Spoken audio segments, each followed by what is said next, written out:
What's up, guys? It's Telle. It's Tony from The Word Alive, and you're watching us with Rob on Punkvideosrock. Let's jump into Dark Matter. You guys recently dropped. This time you guys worked with Matt Good. Yes. And it's not a name that I've heard in a while as far as producer goes. So what was that studio experience like? It was great, man. Matt's been like a long-time friend of ours. We toured with him, I believe it was like 2011, right? Yeah. From First to Last. 2010, I think. Yeah, maybe 10 or 11. One of the last from First to Last, right? Yeah, exactly. And, you know, he moved to Arizona, and we had like a couple of producers that we had in mind that kind of fell through.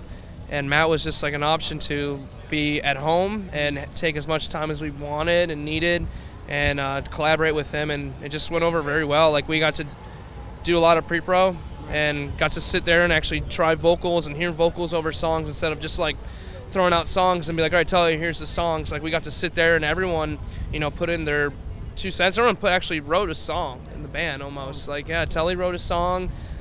We each had a day where we can each just get like all our creativity out alone, and then the rest of the songs we wrote together. So it was really good.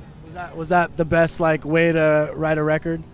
Definitely, at least so far for us. I think like we kind of found what works, and you know, it's to the point where we unanimously like we recorded the album basically a year ago, and even though it only came out in March, so it's like it's a year from now, and I still love every song, and I still feel really strongly about this album just as a whole.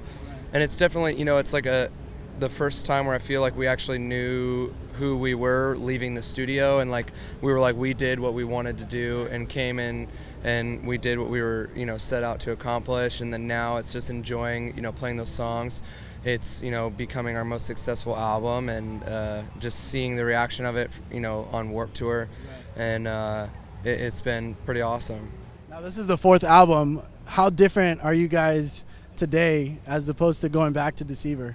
Night and day. Night and day, man. None of us are the same. I would say 90% of everything about each of us is different. The one thing that's kind of stayed the same, we all like are, I feel like, good people who care about family, their friends, and who want to push themselves as, you know, musicians individually and within the band.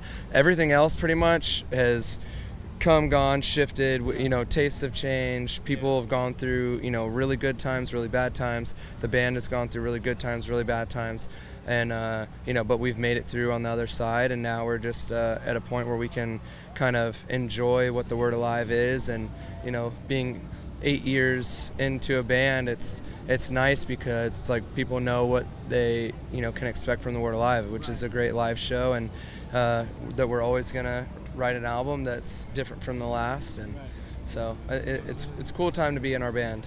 With this record, is this what you guys might have wanted to do in the beginning, or it just led up to it? Yeah, exactly. I think it was just kind of like a process that we needed to go through, you know. We needed to go through all that, and you know, everyone needed to like get out their little doodling, or I need to like showcase this or whatever. And this album, we were just like, hey, fuck all that, let's just write a killer album from front to back.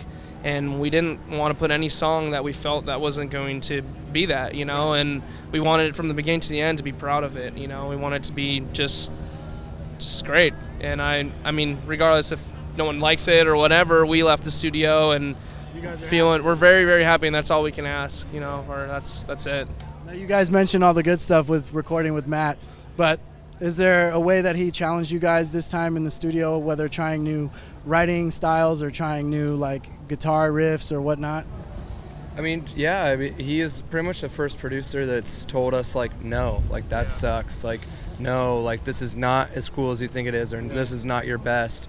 He was really the first one that was willing to be honest with us, you know, to whatever extent he needed to be. If that was to a point where someone was angry or sad, or, you know, felt, you know, like, you know, their voice wasn't being heard properly, like he just kind of like helped us work through that, and to a point where we could take it constructively and not like emotionally. He was a great mediator, man, because like our band is very, you know, we're very prideful. We like everyone like really respects what we, you know, we respect each other, what we do, but we're like, oh, like all of us kind of clash at times. We're in the studio because we're like, no, I think it should be this way or it should be this way. And I know there was a lot of too many ideas are flowing. Too many ideas, and you know, Matt had to be the one who just like was like, hey, like just chill out for a second. Like we're gonna make this work, you know, like take a breather. We're gonna make this work. This album's gonna be great, you know. Don't stress about it. And he was.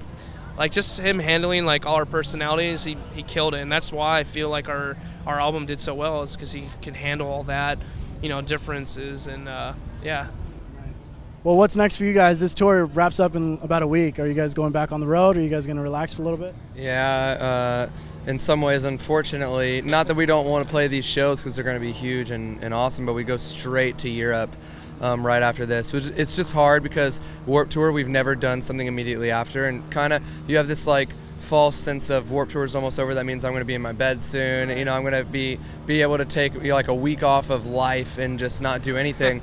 But for us, it's like it's just beginning the next chapter for us going overseas. But luckily, it's only like 7 shows, 6-7 shows, so it's not much, and we'll be back home August 25th. We have 2 shows, one in Philly, one in Houston, some radio rock festivals, which we're pretty excited about, playing with Deftones for the first time, which is, especially for me and Tony, like that's one of our favorite bands of all time. So that'll be awesome. We're about to announce a headlining show in Upland, California in October.